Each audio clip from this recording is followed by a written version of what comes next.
చిక్కుడుకాయ పచ్చిమిర్చి కర్రీని ఎలా చేసుకోవాలో చూద్దాం. చిక్కుడుకాయలని ఇలా చిన్నగా కట్ చేసుకొని క్లీన్ చేసుకున్న తర్వాత వాటర్ వేసి పక్కన పెట్టుకోవాలి. ఇప్పుడు ఒక రోల్లో 4, 5 పచ్చిమిర్చి, కొత్తిమీర, 1 టేబుల్ స్పూన్ జీలకర్ర, 1 టేబుల్ స్పూన్ సాల్ట్, ఆ తర్వాత వెల్లుల్లి రెబ్బలను వేసుకొని కచ్చపచ్చగా గ్రైండ్ చేసుకొని పక్కన పెట్టుకోవాలి.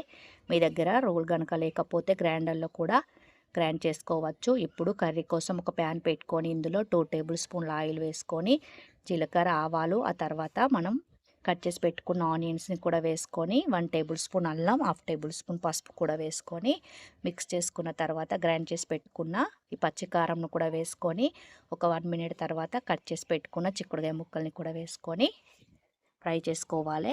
కొంచెం ఫ్రై అయిన తర్వాత ఇందులో రుచికి సరిపడా సాల్ట్ కూడా వేసుకొని మూత పెట్టి ఒక 5 మినిట్స్ ఉడికించుకుంటే మనకి పచ్చిమిర్చి చిక్కుడుకాయ కర్రీ రెడీ అయిపోతుంది.